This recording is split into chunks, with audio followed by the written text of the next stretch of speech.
Hello students, कैसे हो आप। आज हम और एक नया चैप्टर उठाने जा रहे हैं मैथमेटिक्स में, जिसका नाम है ट्रायंगल एंड इट्स प्रॉपर्टीज़। अब देखो, ये ट्रायंगल होता क्या है। एक 3 साइड की फिगर, ठीक है, 3 साइड, 1 2 और 3। अब आप ये 3 साइड किसी भी तरीके से नहीं बना सकते हो। मिसाल के तौर पर आप बनाओगे ऐसे, तो इसे हम ट्रायंगल नहीं कहेंगे।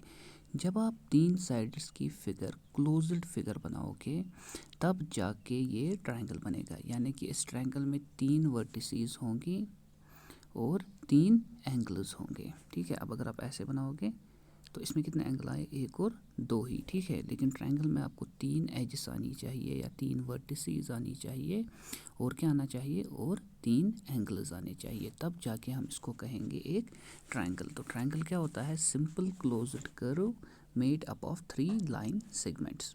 तो इसके पास 3 वर्टिसेस होती है, देखो 1 2 और 3 वर्टिसेस, ठीक है।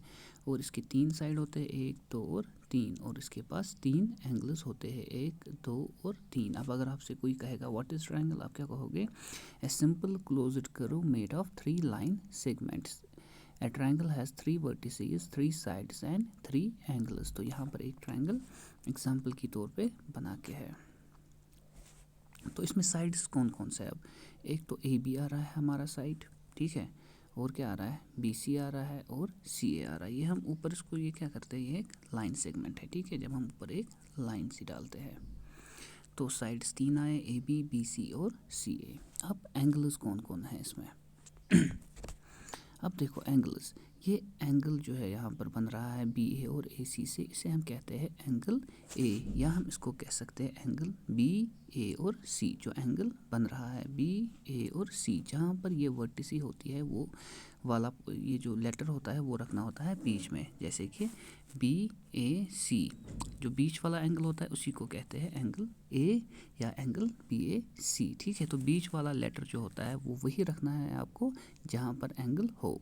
अब यहाँ पर बी के पास एंगल है, यहाँ पर हम क्या रखेंगे, बीच वाला लेटर ए बी और सी, या सी बी ए की बात है, लेकिन बी आना चाहिए बीच में। तो हम इसको एंगल ए बी सी भी कह सकते हैं या एंगल बी भी कह सकते हैं। फिर हमारे पास तीसरा एंगल है एंगल ए सी बी, ए सी और बी, या बी सी ए, लेकिन ये सी जो है ये बीच में आना चाहिए। हम इसको सिंपली कह सकते हैं एंगल सी या एंगल बी सी ए। अब अगर आपके पास एंगल मिसाल के तौर पर पी क्यू आर देकर है, इसका मतलब है ये एंगल क्यू है, ठीक है। पी और आर ये साइड्स है, पी क्यू और क्यू आर इसके साइड्स होते हैं। तो उसके बाद हम देखेंगे इस ट्रायंगल में वर्टिसेस कहाँ कहाँ हैं। अब देखो वर्टिसेस मैंने क्या कहा, एजिस या कोने।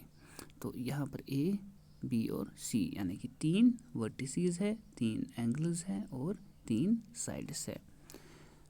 The side opposite to vertex A is B C. अब देखो, आपको अगर कभी क्वेश्चन में कहा जाएगा what is the side opposite to vertices A, तो आप क्या कहोगे, बी सी, जो इसके अपोजिट होता है। What is the side opposite to angle B, तो आप क्या कहोगे, या एंगल बी हम कह सकते हैं, या वर्टिसी बी भी आप कह सकते हो। तो वर्टिसी बी के अपोजिट कौन सा साइड है, ए सी। इसी तरीके से जो वर्टिसी सी है, एच सी है, यहाँ पर अपोजिट इसके क्या है, ए बी। तो हम क्लासीफाई करते हैं ट्रायंगल्स को on the basis of sides angles. तो on the basis of sides 3 किस्म के ट्रायंगल्स होते हैं। एक होता है स्केलिन, दूसरा होता है आइसोसेलेस, तीसरा होता है इक्विलेटरल ट्रायंगल। ये सब हम टॉपिक्स जो है ये सारे हम पढ़ेंगे डिटेल से। पहले आप देखो कौन कौन से होते हैं। अब साइड्स में क्या क्या होता है, स्केलिन, आइसोसेलेस और इक्विलेटरल ट्रायंगल। फिर based on angles, acute angle, obtuse angle और राइट एंगल, ठीक है। तो साइड्स के बेसिस पे हम अगर ट्रायंगल को कहेंगे वो 3 किस्म के होते हैं। एक होता है स्केलिन, दूसरा होता है आइसोसेलेस, तीसरा होता है equilateral. On the basis of angle, acute angle, obtuse angle और राइट एंगल। तो अब आप कोई भी एक ट्रायंगल बनाओगे, इसको भी हम ट्रायंगल कहेंगे। ट्रायंगल की शेप कोई भी हो सकती है, ऐसे भी हो सकती है। अब डिपेंड करता है ये कौन सा ट्रायंगल है, स्केलिन है, आइसोसेलेस है, इक्विलेटरल है, एक्यूट एंगुलर ट्रायंगल है, ऑब्ट्यूज एंगल है, राइट एंगल है, ठीक है। तो ये है ट्रायंगल्स की इंट्रोडक्शन। तो अगले लेक्चर में मैं आपको समझाऊंगा ये स्केलिन क्या होता है, आइसोसेलेस क्या होता है, इक्विलेटरल क्या होता है, और एक्यूट एंगल ऑब्ट्यूज एंगल मैंने आपको पढ़ाया है। एक्यूट एंगल क्या होता है, लेस देन 90 डिग्री। अब अगर ट्रायंगल में एक एंगल है एक्यूट एंगल यानी कि लेस देन 90 डिग्री, तो उसे कहेंगे एक्यूट एंगल ट्रायंगल। फिर ऑब्ट्यूज एंगल क्या होता है, ऑब्ट्यूज एंगल होता है ग्रेटर देन 90 डिग्री, और राइट एंगल ट्रायंगल होता है उसमें एक एंगल होता है 90 डिग्री का। तो ये हम अच्छे से पढ़ेंगे कल फिर से। तो फिलहाल आप ये इंट्रोडक्शन याद रखो, अगर ये समझ नहीं आएगा मुझे कहना, और इसको 1-2 बार सुनो तब आपको ज़्यादा समझ आएगा।